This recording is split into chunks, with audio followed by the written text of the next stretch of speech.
Biar jelas gue yang ngomong, ya kan? Ente pikirin, ya. Banyak driver yang perutnya lapar. Bro, gue kasih tahu buat lo ya. Kalau buat perut, nyali orang gede lo pala lo bener. Asli, sumpah.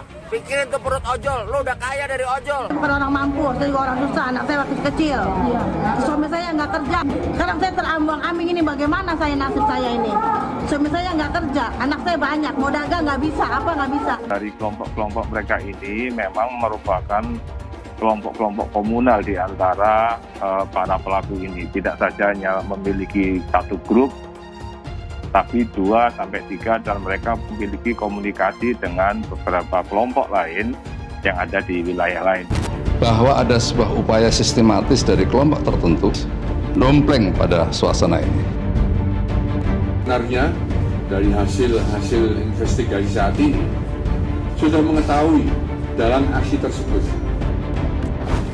Saya juga tidak memberikan toleransi kepada siapapun juga yang akan mengganggu keamanan, yang akan mengganggu proses-proses demokrasi,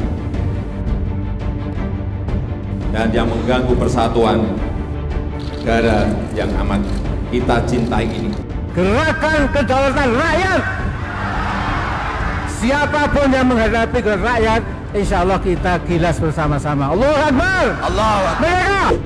Setelah kami geledah, masa-masa tersebut masih menyimpan berbagai amplop dan uangnya masih ada, sedang kami sita dan saat ini Polda Metro Jaya sedang mendalami hal tersebut. Terkait hasil pengungkapan kasus ajakan provokatif untuk membuat onar, membakar dan menjarah. Mereka ini dari kelompok anarko. Adapun tulisan yang mereka semprotkan ya dengan menggunakan pilok adalah atau bunuh orang-orang kaya. Kemudian sudah krisis saatnya membakar. Mau mati konyol atau melawan. Jadi mereka selama ini memang kelompok ini tidak puas terhadap kebijakan-kebijakan pemerintah. Memanfaatkan situasi yang saat ini di mana masyarakat sedang resah, mereka manfaatkan untuk melakukan lebih resah lagi, membuat masyarakat menjadi lebih resah, dan juga ini merupakan suatu ajakan kepada masyarakat untuk melakukan keonaran itu yang ancaman hukumannya 10 tahun. Rupiah itu bergerak stabil, bahkan menguat. Kita juga harus menghitung dampak ekonomi, karena bisa saja. Tetapi dari sudut pemerintah sendiri, yaitu tadi mengaktifkan TNI dan Polri untuk membubarkan pertemuan-pertemuan. Kita sudah mengumumkan TNI dan Polri akan membubarkan kerumunan-kerumunan. Krisis keuangan akibat corona bisa jauh lebih serius dari krisis keuangan tahun 98 maupun tahun 2008. Saran saya kepada Bapak Jokowi agar segera mengeluarkan Perpu. Salah satu usulan Hotman Paris adalah agar Bapak Jokowi segera mengeluarkan Perpu untuk sementara. Politisi Indonesia itu adalah politisi yang sangat gampang berubah.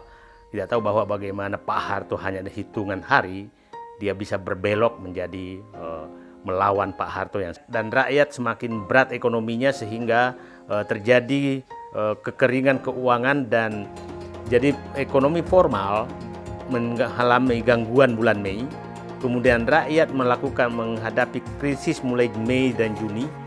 Kemudian di situ juga habis Lebaran yang butuh uang besar sekali dan di saat itu juga saya pikir dampak ekonomi global dari corona ini sudah mencapai puncaknya di bulan-bulan Mei dan Juni, menjatuhkan pemerintah. Hanya cukup besar di luar Jiwasraya dan Asabri, 33 triliun, reksadana dan lain-lain total itu hampir 150 triliun atau 10 billion dollar. Jadi kayak petinju kita udah kebanyakan utang, dikena jab gagal bayar, ya terjadi sesuatu yang kita tidak bisa harapkan. Soal sosial, akhirnya Soeharto jatuh. akhirnya harga barang di dalam negeri akan ikut naik, harga nggak bisa dikendalikan, akhirnya pemerintahnya juga akan jatuh. Pasal 8 ayat 3 Undang-Undang Dasar 1945 yang mengatur jikalau terjadi kekosongan jabatan presiden dan wakil presiden, maka tugas-tugas kepresidenan akan dipegang Menhan sampai terpilihnya kembali presiden dan wakil presiden definitif. Kami hormati, sebelum video ini dimulai, klik dulu tombol subscribe dan jangan lupa nyalakan loncengnya supaya kalian mendapatkan notifikasi setiap kali saya upload video. Tekan tombol subscribe itu gratis, tinggal diklik, saya tungguin. 3, 2, 1. Selamat, Anda sudah bergabung dengan channel ini dan terima kasih sudah support di channel ini. Thank you. Hai semua, dengan saya Jonas Leong. Terima kasih banyak buat kalian, penonton setia yang selalu menonton di channel ini. Saya secara personal sangat menghargai waktu kalian. Dan saya sudah menganggap kalian sebagai family karena kalian selalu support di channel ini. Bagi kalian yang selalu menuliskan opini kalian di kolom komen, saya baca komen kalian satu persatu. Saya baca komen kalian untuk mengetahui opini kalian, tanggapan kalian, dan masukan kalian sangat berguna untuk video selanjutnya. Terima kasih banyak buat kalian yang selalu menekan tombol like di awal video. Video seperti ini membutuhkan waktu dan juga research. Dan ini semua gratis untuk kalian. Jadi pastikan kalian menekan tombol like-nya supaya saya mengetahui kalian menyukai konten yang saya bagikan. Buat kalian yang ingin mencoba bermain saham, silahkan tekan link di kolom deskripsi. Thank you. Dari pemberitaan sebelumnya, terhadap para tersangka ini memang dikenakan Undang-Undang Nomor 1 Tahun 46 dan Pasal 160 KUHP. Dan memang ancamannya 6 sampai 10 tahun. Mau kepada masyarakat luas untuk tidak membuat situasi lebih menjadi tidak kondusif karena kita saat ini sedang menghadapi wabah virus corona 1. Baik Mbak, jadi proses penanganan sekarang ini memang dibentuk tim gabungan baik oleh Polres Metro Tangerang Kota, Polda Metro Jaya, dan Barreskrim. Memang dari hasil pengakuan sementara yang bersangkutan ini, mereka para tersangka ini mengekspresikan ketidakpuasan terhadap situasi kondisi saat ini. Namun, apa yang diekspresikan ini merupakan perbuatan-perbuatan yang salah dan memenuhi unsur-unsur di dalam tindak pidana, sehingga ini menjadi persangkaan terhadap para pelaku yang sedang kita amankan. Ya, kalau kita lihat dari beberapa latar belakang para tersangka ini, memang ada yang mahasiswa statusnya, kemudian pengangguran dan tidak ada pekerjaan, sehingga mereka ini melakukan kegiatan-kegiatan yang saya pikir ini tidak benar dan melanggar aturan-aturan yang sudah ditentukan. Dari kelompok-kelompok mereka ini memang merupakan kelompok-kelompok komunal di antara para pelaku ini. Tidak saja hanya memiliki satu grup, tapi 2 sampai 3 dan mereka memiliki komunikasi dengan beberapa kelompok lain yang ada di wilayah lain, sehingga prosesnya lagi didalami dan sedang dilakukan pengembangan.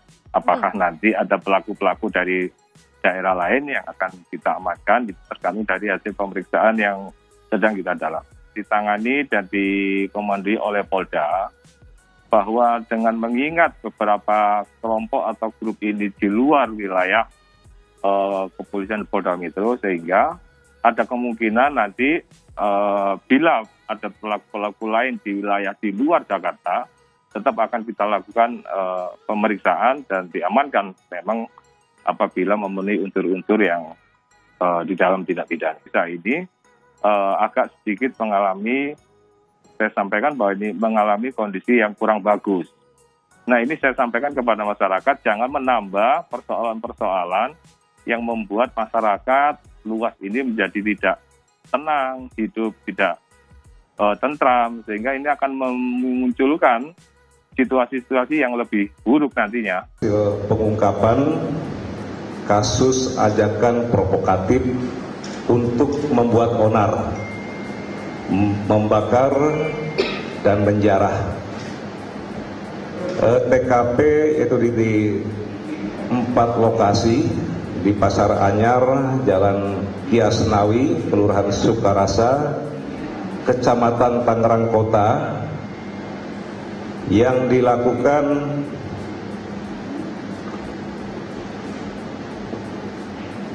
yang dilakukan oleh saudara Rizky ya, dan kawan-kawannya, 3 orang. Mereka ini dari kelompok anarko, ya, dari kelompok anarko.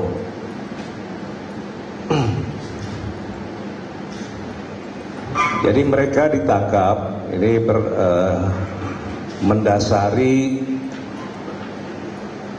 aktivitas mereka ataupun kegiatan mereka, yaitu melakukan upaya vandalisme ya, vandalisme di wilayah Tangerang Kota tersebut dengan mereka melakukan penyemprotan di beberapa lokasi tadi. Adapun tulisan yang mereka semprotkan ya dengan menggunakan pilok adalah atau bunuh orang-orang kaya. Kemudian sudah krisis, saatnya membakar. Mau mati konyol atau melawan.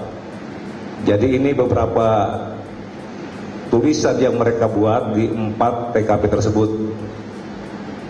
Jadi kelompok ini tadi saya sampaikan merupakan kelompok daripada anarko yang selama ini memang juga sudah cukup dikenal dan juga beredar kelompok ini di beberapa lokasi, di beberapa wilayah ya. Dalam hal ini Jakarta, Bandung, kemudian juga dikenal di beberapa daerah di Pulau Jawa ini. Nah, berdasarkan apa yang mereka lakukan, nah kemudian anggota Polres dari Reskrim Polres Tangerang Kota melakukan, saya ulangi, dari anggota Reserse Tangerang Kota bersama-sama dengan anggota Krimum Polda Metro Jaya, kemudian melakukan penyelidikan dan melakukan penangkapan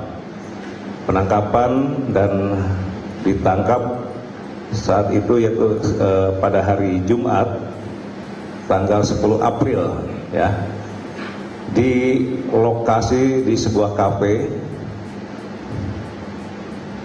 yaitu di Kafe Egaliter, masih di wilayah Kota Tangerang ya. Dan dari hasil pemeriksaan ya terhadap para pelaku ini di Polres Tangerang Kota, bahwa modus ataupun motif mereka melakukan vandalisme ini. Jadi mereka selama ini memang kelompok ini tidak puas terhadap kebijakan-kebijakan pemerintah ya. Mereka tidak puas dengan kebijakan-kebijakan pemerintah dan memang berupaya untuk dan memanfaatkan situasi yang saat ini di mana masyarakat sedang resah. Mereka manfaatkan untuk melakukan lebih resah lagi, membuat masyarakat menjadi lebih resah, dan juga ini merupakan suatu ajakan kepada masyarakat untuk melakukan keonaran itu. Kemudian dari hasil pengembangan tadi 3 orang ditangkap, kemudian dikembangkan, akhirnya ditangkap lagi, yaitu pada hari Sabtu ya, Sabtu malam ya, 2 orang, yaitu di wilayah Bekasi, dan 1 orang lagi di wilayah Tiga Raksa Tangerang ya, Tiga Raksa Tangerang. Dari kedua orang ini juga memang mempunyai peran selama ini di kelompok tersebut. Yang pertama saudara RH ya, sementara kami inisial, RH ini memang mereka membuat grup WA dan Telegram untuk kelompok anarko tersebut. Kemudian dari saudara Rizky Julian, RJ ya, RJ, dia juga mempunyai nama Telegram Riot John, dan ini merupakan admin dari grup Telegram ya.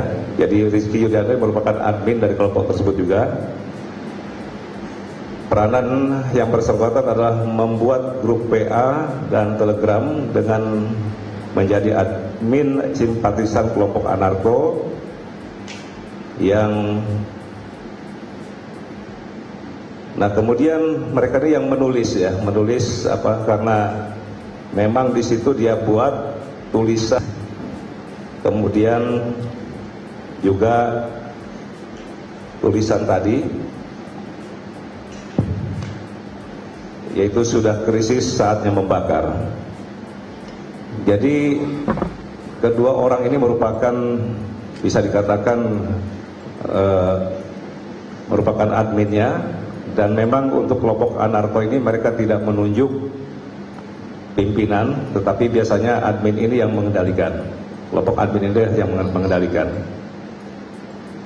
Kemudian juga perlu kami sampaikan bahwa dari hasil kita untuk membuka handphone ya, dalam arti dari hasil servet handphone ini didapatkan bahwa mereka juga akan merencanakan aksi dari kelompok ini, yaitu mereka merencanakan bahwa pada tanggal 18 April 2020 mereka akan melakukan aksi vandalisme secara bersama-sama di beberapa kota besar di Pulau Jawa ini, yang tujuannya ya memang dalam situasi yang adanya suatu keresahan, mereka akan, situasi ini dimanfaatkan mereka untuk mengajak masyarakat untuk melakukan keonaran, yaitu tadi saya sampaikan dalam ajakannya membakar, kemudian juga menjarah. Inilah kelompok ini. Jadi mereka memang sudah merencanakan upaya pada tanggal 18, dan ini tentunya sangat membahayakan, dan ya kita tentu dalam ini mensyukuri bahwa kelompok ini bisa diungkap sehingga mereka tidak rencana tersebut bisa terungkap. Kemudian kalau kita melihat dari awal mula kejadian ataupun kronologis dari kasus ini, bahwa di kelompok ini ya, khususnya yang 3 orang tadi saya sebutkan, ini mereka berkumpul di KP Egaliter dan berencana memang melakukan upaya pencoretan dengan tulisan tadi yang saya sampaikan, yaitu sudah krisis saatnya membakar.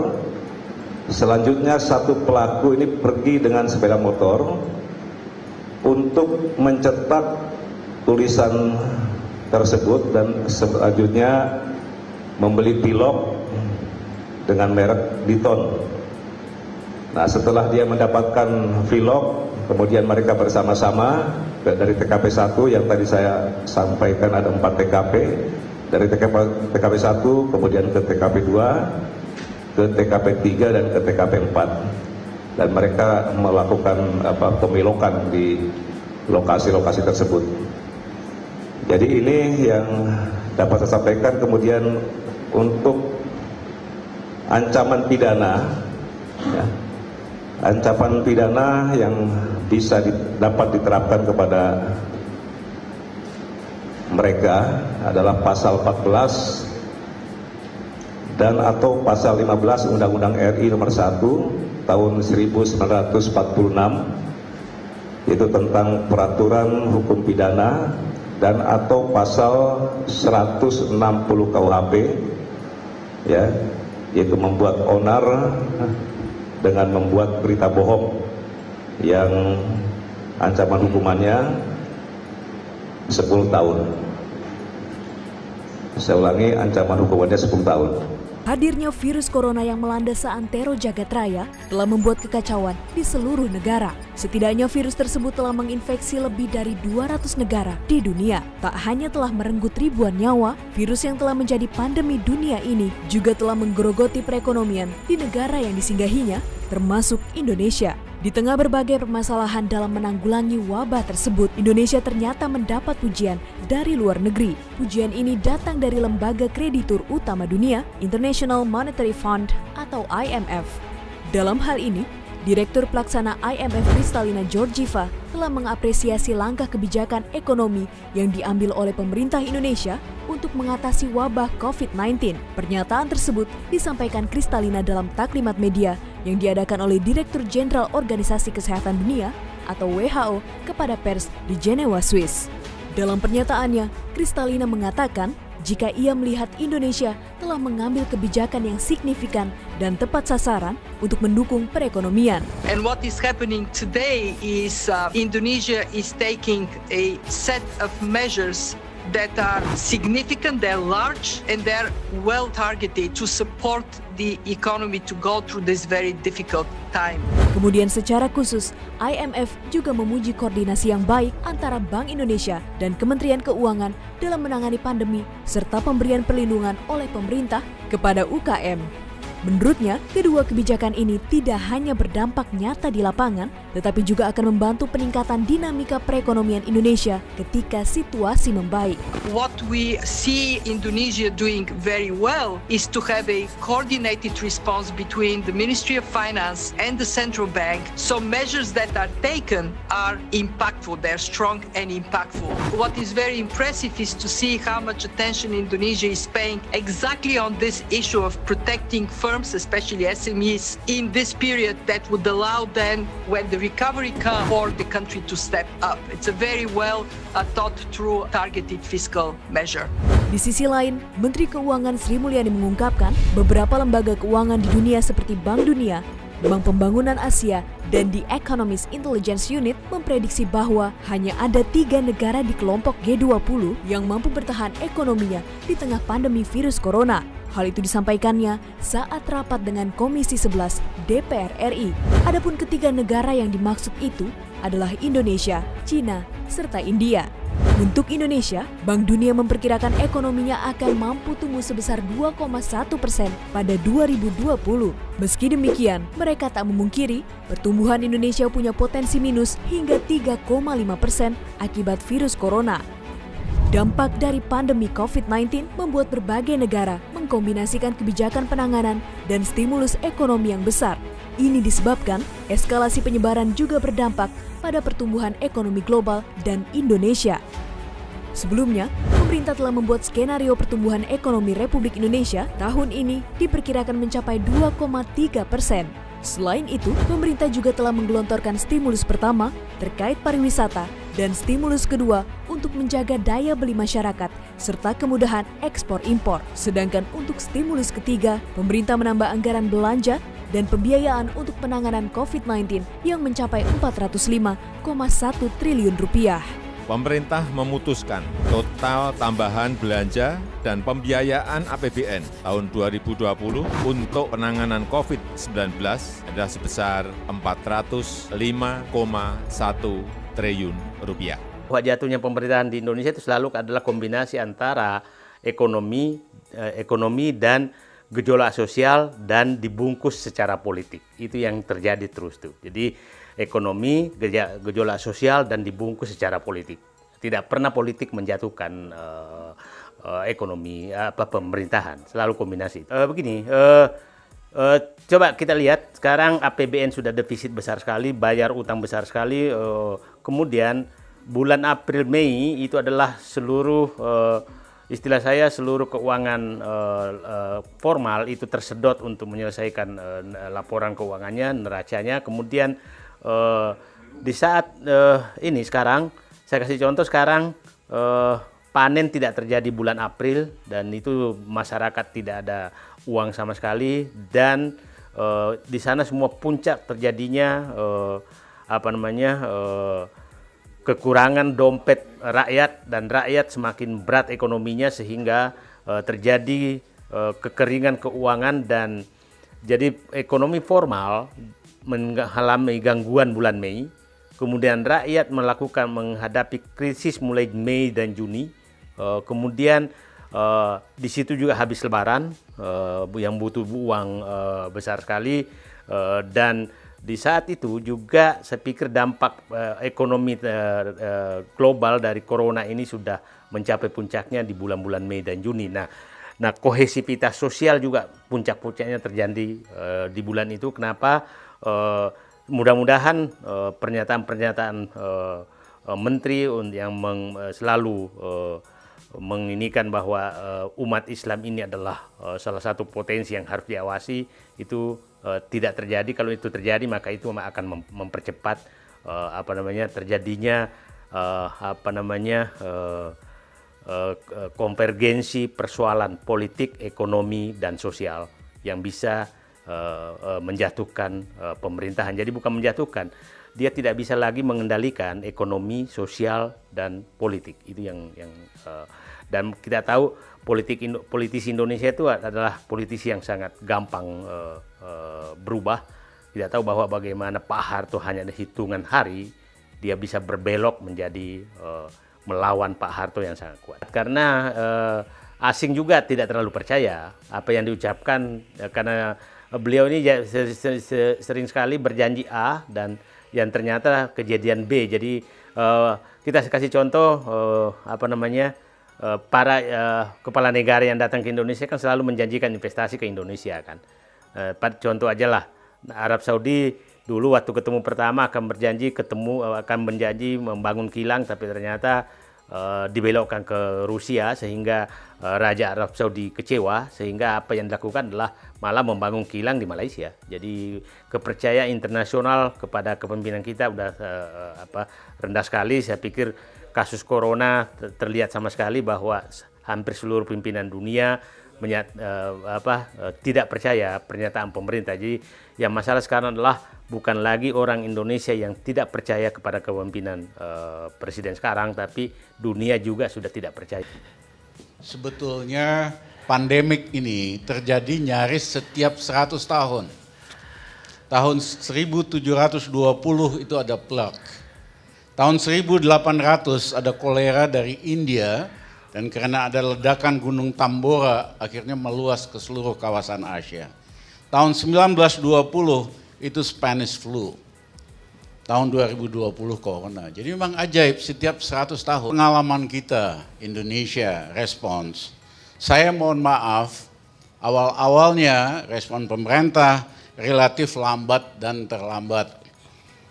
Mungkin karena sungkan sama Tiongkok, ya kan, karena itu terjadi di Wuhan, Tiongkok, banyak pejabat takut nyinggung Tiongkok, pada dasarnya sungkan. Padahal waktu yang 2,5 bulan itu sangat kritikal. Banyak hal yang bisa dilakukan untuk monitoring, screening, dan testing, dan public education. Testingnya aja nggak punya atau kurang. Yang kedua, subsidi airline. Padahal negara-negara lain menutup, kita malah mau meningkatkan. Yang ketiga, masih aja ada yang mengizinkan pekerja Tiongkok dari pejabat yang merangkap sebagai pengusaha. Ya, saya rasa harus diingatkan oleh kolega lain aja, bukan oleh saya. Itu teman saya dan udah kaya lah, berhenti sebentar kek buat kepentingan nasional. Ya, koleganya juga mesti berani ingatkan. Kalau kita lihat negara lain yang dianggap paling sukses merespons terhadap corona ini adalah Korea Selatan. Dia tidak melakukan lockdown, tetapi kenapa Korea bisa cepat itu? Satu, mereka belajar dari pengalaman SARS. Waktu itu mereka dokumentasikan apa masalahnya, mana cara yang efektif, tidak efektif, dibikin 10 bakal anjlok ke 4%. Karena mabok utang, ya salah urus. Current account dan lain-lain termasuk primary balance itu negatif. Tapi rupiahnya masih kuat karena didoping dengan pinjaman luar negeri yang mahal. Yang kedua ada gagal bayar yang jumlahnya cukup besar di luar Jiwasraya dan Asabri, 33 triliun, reksadana dan lain-lain total itu hampir 150 triliun atau 10 billion dollar. Jadi kayak petinju kita udah kebanyakan utang, dikena jab gagal bayar, ya terjadi sesuatu yang kita tidak bisa harapkan. Kita akan nambah anjlok hanya minus 1% lagi, jadi 3%. Tapi kalau saya lihat track record sampai hari ini, mohon maaf, penanganannya itu belum optimal, bisa-bisa efeknya terhadap ekonomi akan anjlok lagi. 2020 kita akan hanya tumbuh plus 2, bahkan mungkin 2%. Seperti diketahui rupiah udah anjlok ke 15.200, saham dari 6 ribuan indeksnya udah drop ke 4.500. Ini waktunya stop dulu semua proyek-proyek besar. Waktu krisis 98 itu kita lakukan, kita hentikan dulu semua proyek-proyek yang nggak penting, yang besar, kita delay 1 tahun. Kecuali proyek yang kecil, skala kecil. Kita hanya reallocate ke 3 sektor, kesehatan, ya untuk melawan pandemik ini, makanan, dan daya beli untuk yang miskin. Itu aja. Fancy oleh Bank Indonesia itu kayak buang air ke laut. Nah, juga jangan anjurkan untuk beli back saham. Uang sahamnya masih bakal anjlok kok. BUMN. Nah, saya ingat waktu calon gubernur Bank Indonesia mau jadi calon gubernur datang ke rumah. Ya, karena sebelumnya kan pasti di fit and proper di DPR. Nasihat saya cuma sederhana, rupiah ini kan udah anjlok ke 15.200. Kalau dibiarkan akibat shock eksternal ini, faktor internal, rupiah bisa jeblok ke 16.000 dan sebagainya, dan seterusnya.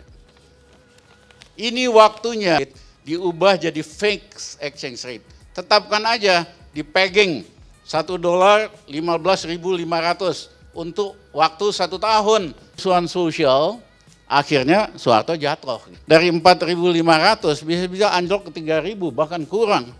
Hentikan perdagangan bursa saham sampai waktu yang ditentukan kalau udah stabil. Nah, poin saya dalam suasana kritikal ini kita harus berani mengambil jalan-jalan terobosan. Kalau diserahkan dalam suasana begini ke mekanisme pasar, ya lihat aja rupiah makin lama makin anjlok dan sebagainya, akhirnya kena karena barang-barang kan banyak import. Ada begitu banyak hal yang menarik dan mengejutkan pasca pelantikan Presiden Joko Widodo. Mulai dari kontroversi nama-nama menteri hingga sidang perdana Kabinet Indonesia Maju. Sebelumnya, Presiden Jokowi telah menyampaikan 7 poin perintah usai mengumumkan nama-nama Menteri Kabinet Jilid 2 beserta tugasnya, di mana perintah tersebut diucapkannya dengan intonasi yang cukup tegas.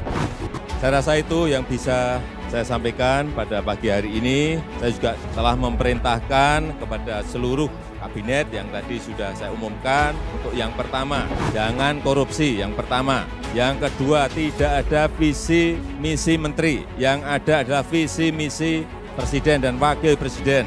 Yang ketiga, kita semuanya harus kerja cepat, kerja keras, dan kerja yang produktif. Yang keempat, jangan terjebak pada rutinitas yang monoton. Yang kelima, kerja yang berorientasi pada hasil nyata. Yang keenam, selalu mengecek masalah di lapangan dan temukan solusinya. Yang terakhir, semuanya harus serius dalam bekerja.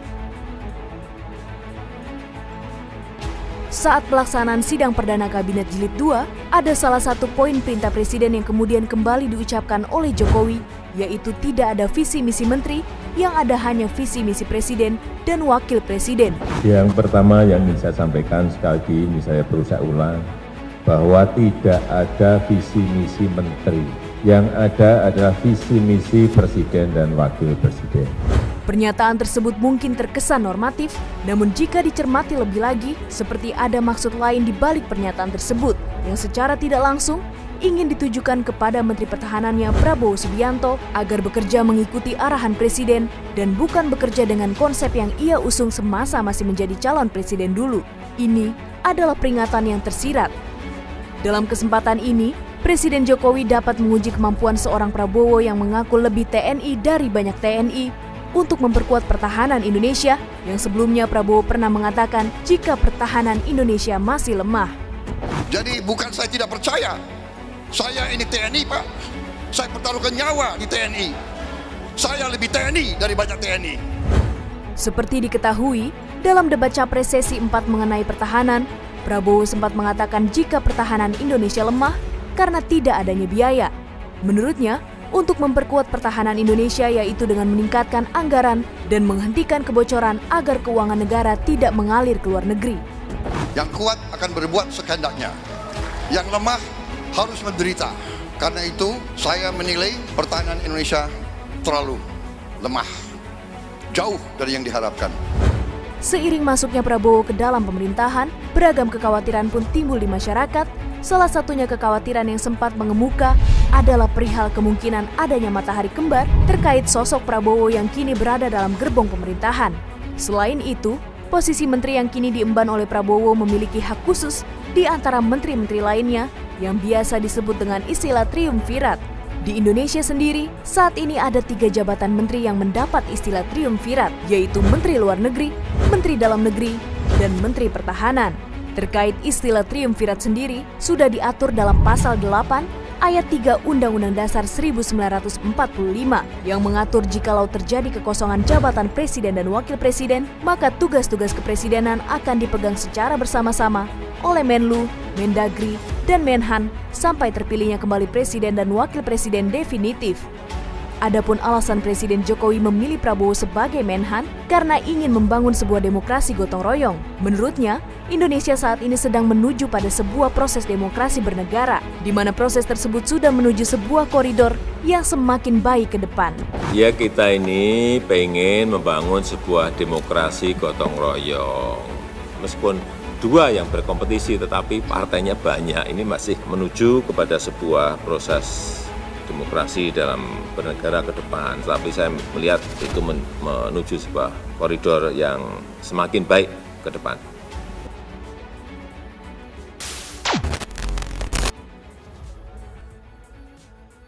Ayo like video ini dan tekan tombol loncengnya untuk menunjukkan kalian suka dengan konten yang gue bagikan.